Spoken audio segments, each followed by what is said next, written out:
Ini kalau dihadapkan perilaku baik kasih sakit nerimo. Coba ning lokalisasi mosok Gusti Allah iku ngene, iku olah vokal waswasil khonas, bisikan nafsu supaya kau ragu. Aja delok fisike, delok uripe, tapi jangan kau tuduh Gusti Allah ngene.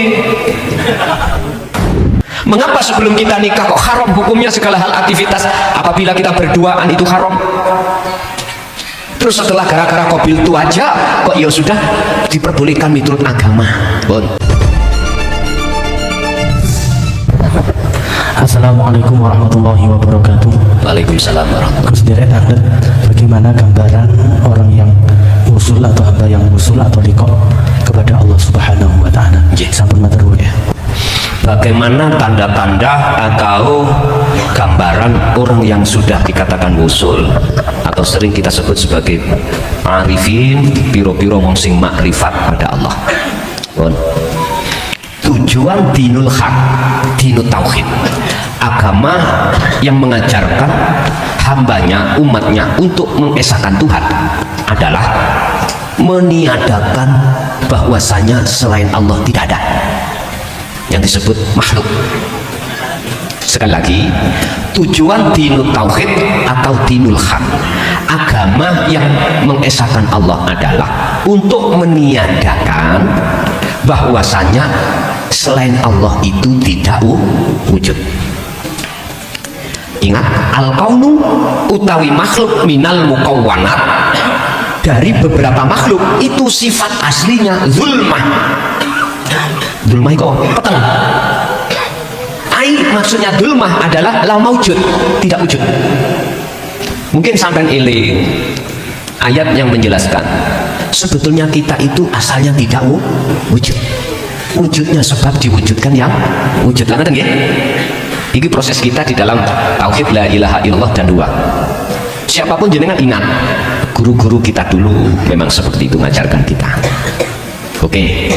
Nah sekarang bagaimana caranya jenengan ini meniadakan perkara yang kita terka wujud dan mewujudkan perkara yang kita terka nggak wujud, nggak tampak.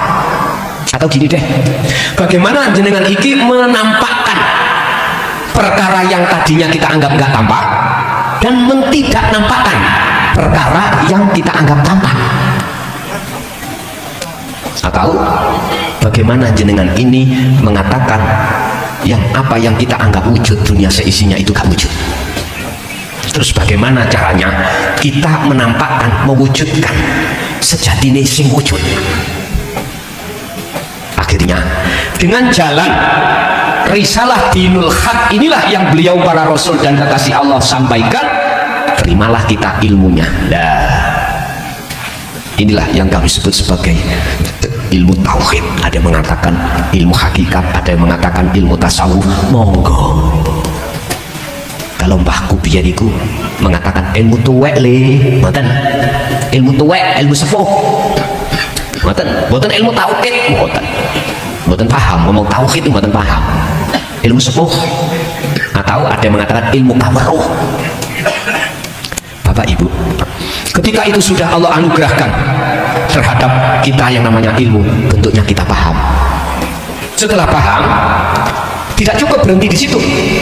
Allah menyiapkan anugerah berikutnya, jenengan dikersakno iso laku. Akhirnya inilah Pak yang bermaksud mempertemukan, mengkawinkan antara ilmu dengan amal. Yun sewu, suami ingin punya anak, seorang laki-laki ingin punya anak, nikah. Kalau nikah sih bener. Wong wedok aja wedhus wae. Kan ada jenisnya masing-masing Al-Qur'an dia. Sampun. Wis ditoto Allah yang bagus. Nikah. Seorang istri ngingatan nek jenengan pengin punya putra, ingin mempunyai putra, nikah. Nikah ngingatan niki wae wonten sing yarno nikah wonten awal nikah niki wae. Tadi saya tanya, sing yarno nikah iki hukumnya sunnah. Nyarno nikah niku alasane tidak ada talak. Wong Jawa ngarani buat sebel, lah ngoten nggih. Mboten napa-napa.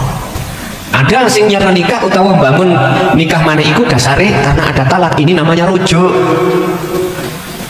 Lah wong lanang, orang laki-laki dikasih Allah kesempatan 3. tiga talak. Hati-hati Pak jenengan. Sampai nek wis talak telu wis gak bisa sampean rujuk maneh. Mboten saged, hati-hati. Umpama meksa sampean nikahi maneh karena pertimbangan anak atau sik seneng.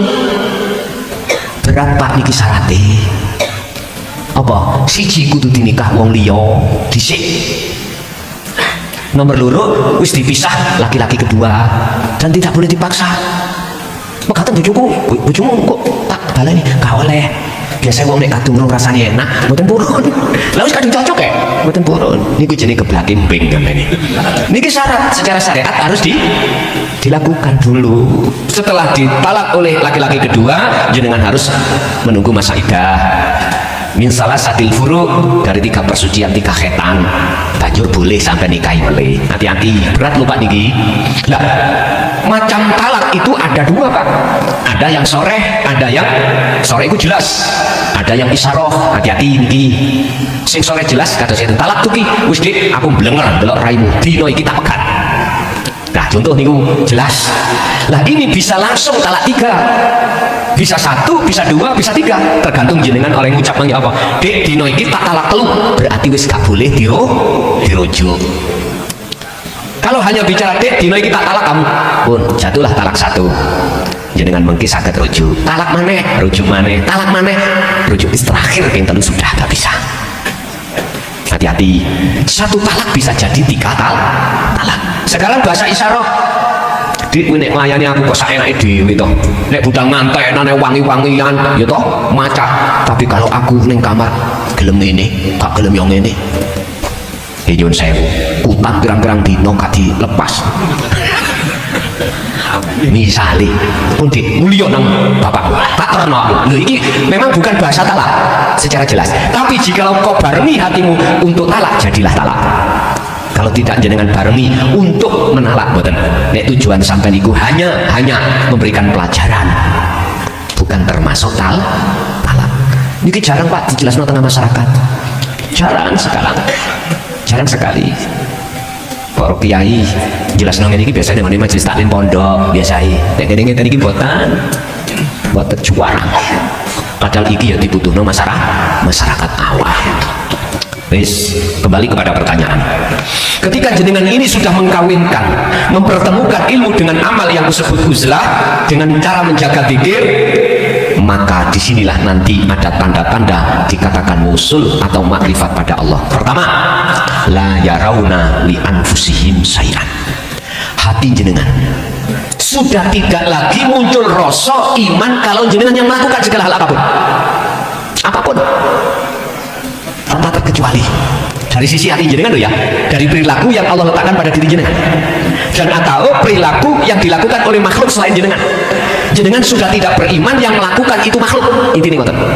1. Lah yang teniki kalau tidak sampai ikat, tidak melalui sirul asih kaiso.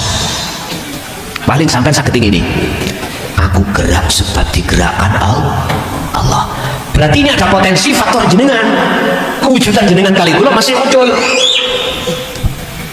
Padahal tadi di atas tujuan ilmu tauhid adalah meniadakan sesuatu yang kau anggap wujud. Yang dunia saya sini nih. Sebab kalau ini sudah selesai meniadakan perkara yang kita terka wujud, maka disitulah akan nyata wujudnya yang wujud. Su'alul basyirah, memang Pak, ini proses Anda merasa Allah dekat, Allah yang menggerakkan kita. Yang ditanyakan usul ya, berarti tempatnya di ainul basyirah. Artinya apa? Akad, kita sudah gak ada. La yarawna li anfusihim syai'an. Jadi jenengan ini rasa sing muncul bukan rasa makhluk. Siapa? Yusahiduna annal fa'ila wallahu ta'ala. Hanya sing wujud urip ikulah sing nglakoni.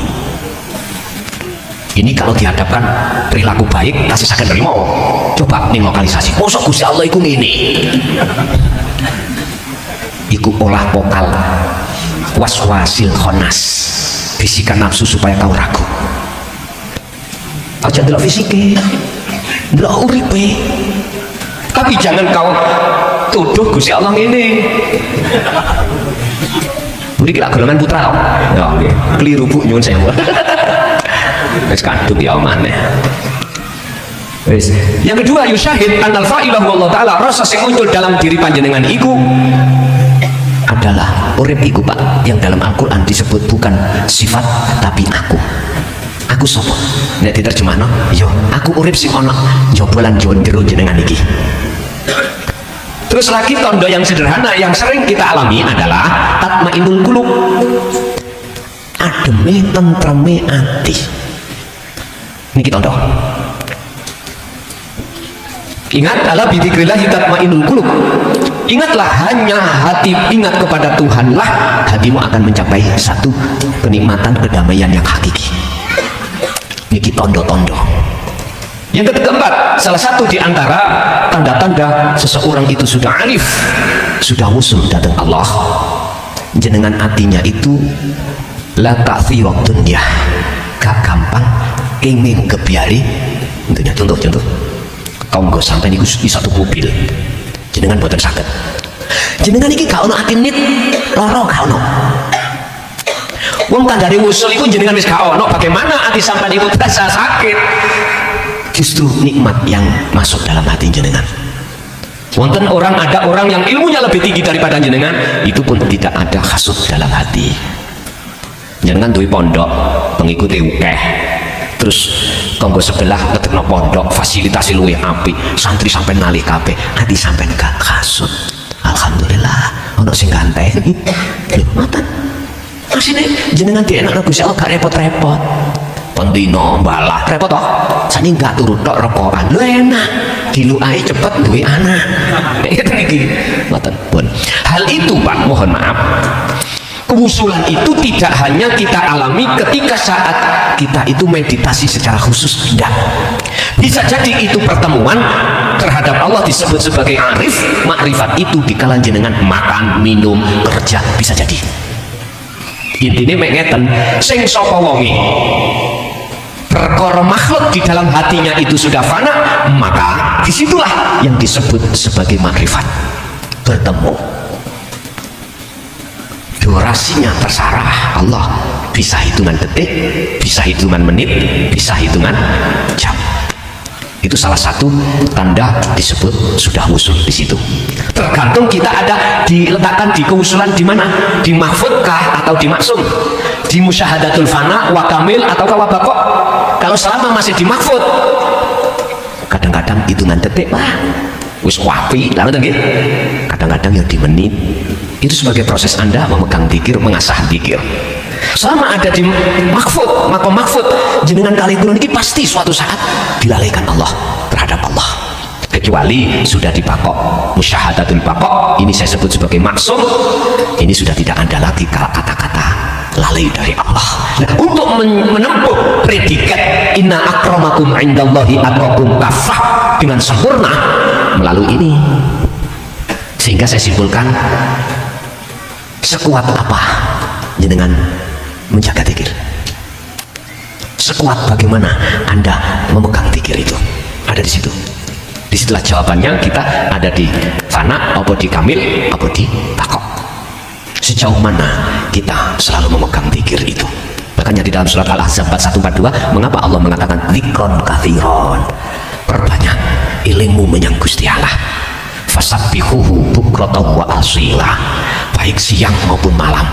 Jangan itu kau gaeno sembrana, jangan, tetap peganglah.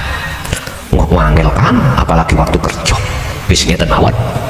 Dulu pernah kami sampaikan, nggak bisa 1 bulan 1 kali, nggak bisa 1 hari, 1 minggu 1 hari, udah 1 bulan 1 kali. Nggak bisa 1 bulan 1 kali, 1 tahun 1 kali. Maksudnya 1 kali itu 24 jam. Tolong birriyadati wal azkar, setiap detik napasmu jagalah, terus berzikir. Tentunya Anda harus tinggalkan semua urusan dunia. Mlebu nang kamar kancingan, ojo ono wong mlebu, tapi yo pamito. Dek, aku tak mlebu kamar Dek, kholwat, ojo di dodok, wis aku tak nggo metu-metu meneh 24 jam. Gak apa-apa sampean mlebu nang kamar nggawa rokok sapres, ya ora apa-apa.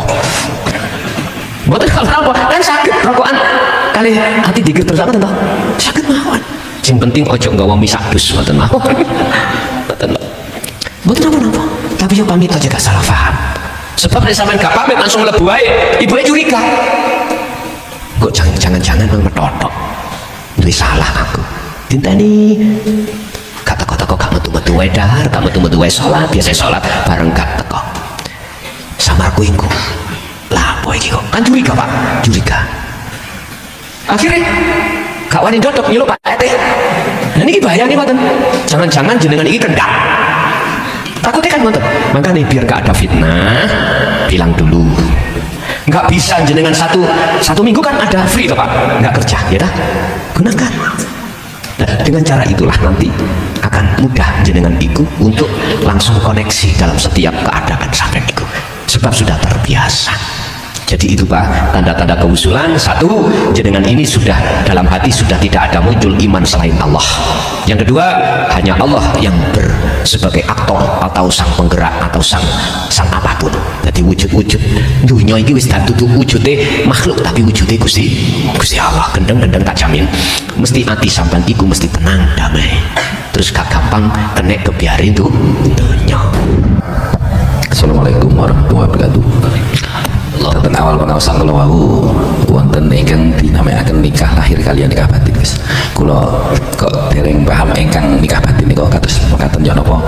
Ngapunten nuwun penjelasan. Nikah batin. Nggih, nikah batin. Nggih, matur nuwun. Assalamualaikum warahmatullahi wabarakatuh. Waalaikumsalam warahmatullahi wabarakatuh. Kita di dalam pelajaran kejawen Pak, memang ada istilah nikah batin. Tapi para romo itu waktu dulu entah sekarang tidak menjelaskan secara detail terkait nikah batin. Piye to nikah batin?